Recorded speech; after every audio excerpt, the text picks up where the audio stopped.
Halo semuanya, kembali lagi bersama saya Raihan di mengembangkan produk digital Fatwa.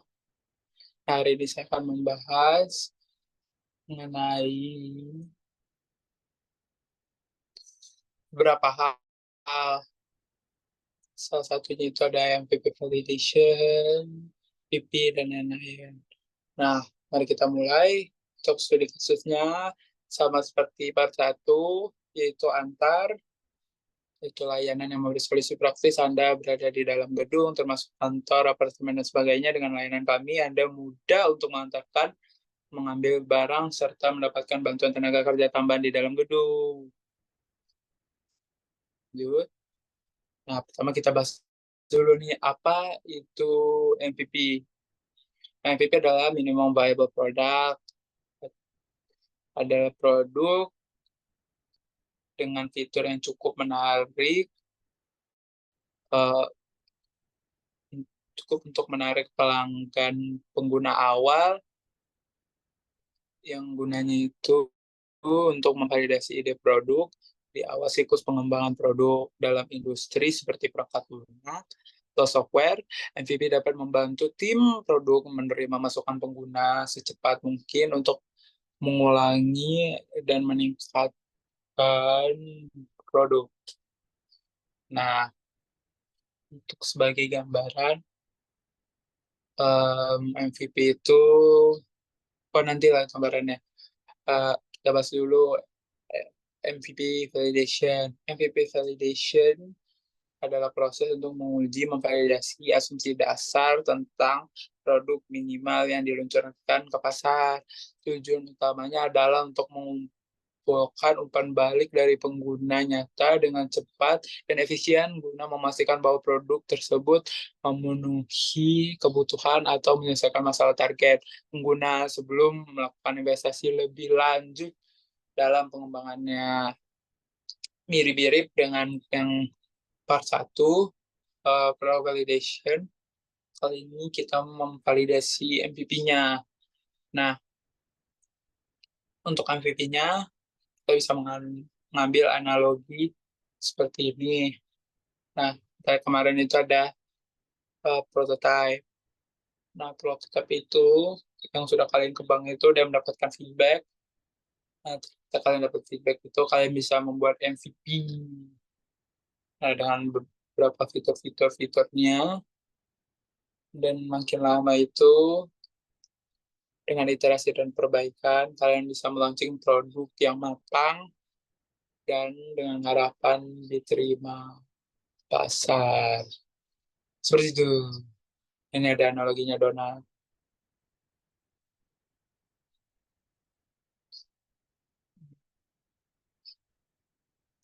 MVP validation itu di situ.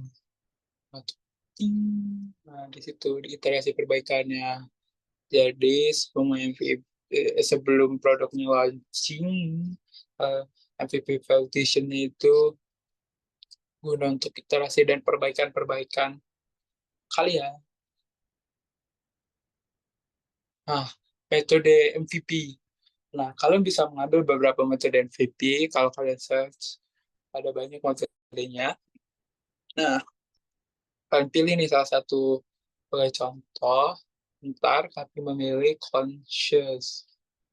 Nah, conscious itu adalah kita memberi layanan secara manual kepada pelanggan untuk memahami kebutuhan mereka secara mendalam sebelum mengotomatisasikan prosesnya. Tujuannya untuk mengumpulkan wawasan langsung dari iterasi dengan pelanggan. Itu. Nah, untuk conscious, kami memakai WhatsApp dan sedikit chatbot. Nah, setelah itu, validasi MVP kalian, kalian itu harus bisa menentukan TAM, SAM, dan target market kalian. Nah, sebagai contoh seperti ini, TAM-nya itu masyarakat di Pulau Jawa, itu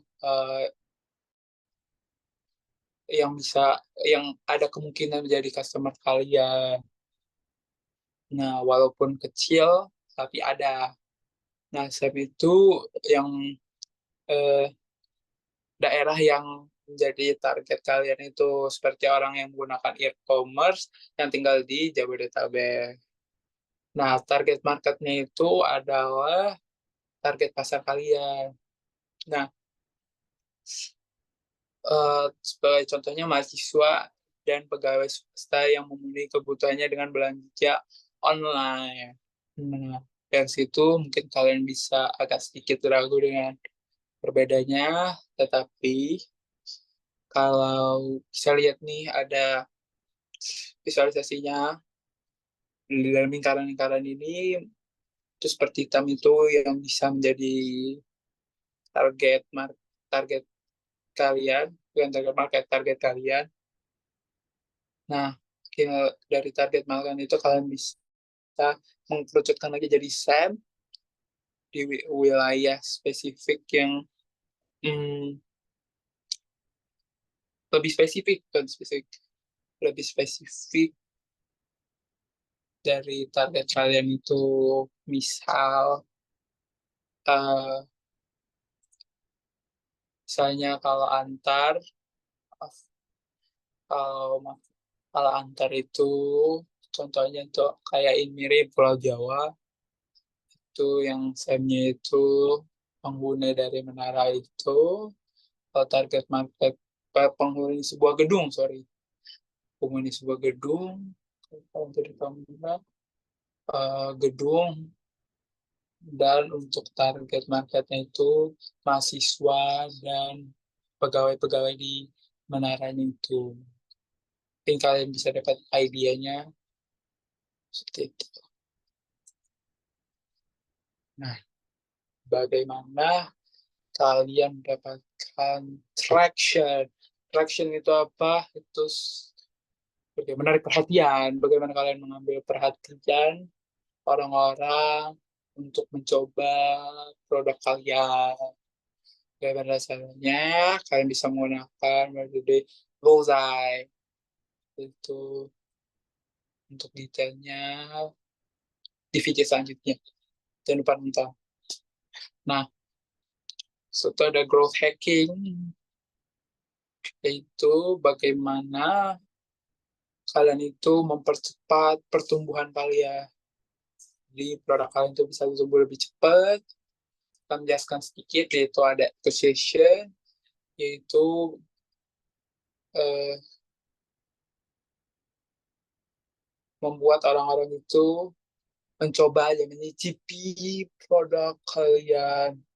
Nah, activation itu ketika pengguna mendapatkan pengalaman yang bagus dari produk kalian itu. Retention itu adalah ketika user tetap di produk kalian, dan revenue itu ketika user mau mengeluarkan uang untuk produk kalian. Dan yang paling paling sulit itu ada referral, yaitu ketika user mau mengundang orang lain untuk mencoba produk kalian. Kalau seperti itu udah paling sulit. Kita itu hebat kalau bisa. Nah, untuk mengukurnya itu kalian bisa menggunakan matrix seperti ini. Tuh ada berapa yang acquisition, motivation, retention, referral, dan lain-lain. Dan kalian bisa mengestimate value, dan ada conviction-nya berapa persen. Misalnya contohnya ini ada orang yang mengunjungi site-nya atau page-nya, dan mereka itu selama lebih dari 10 detik atau 2 detik, selanjutnya itu tidak langsung ninggalin. Jadi masuk, bukannya salah website gitu, bukan seperti itu. Jadi mereka tidak em, meninggalkan. Sudah pertama kali kunjungannya senang. Setelah itu ternyata activation itu udah masuk activation. Nah, setelah kan mereka senang, mereka bisa sign up. Nah, itu udah lebih lagi. Nah, lihat conviction rate-nya itu 5%. Itu udah dari yang 100 cuma 5 orang. Nah, bisa ada sign up, itu cuma 2% tuh. Kamu membuat profile data dan lain-lain. Nah, makin mereka retention, mereka membuat email untuk mengecek, dan mereka terus mengunjungi websitenya. Itu udah 2%. Nah, kalau setelah itu referral. Jadi mereka mengundang orang lain untuk mencoba produk kita. Itu udah hebat banget tuh. Berarti produk kalian itu benar-benar disukai sampai dia mengundang orang lain untuk mencoba produk kalian. Dan kalian bisa generate revenue. Seperti itu. Kalian tulis tuh di matriksnya. Tulis di matriksnya. Nah, kenapa validating apa gambarannya validating MVP. Jadi ketika kalian memvalidating MVP itu, saya mendapatkan ini, tugas kalian itu untuk mengsortirnya. Jadi kalian bisa mendapatkan user feedback, mengefisiensikan, menghilangkan problem-problem. Nah, dan jika ternyata nggak ada dari apa-apa dari validating, dari memvalidasi MVP kalian, berarti kalian itu gagal.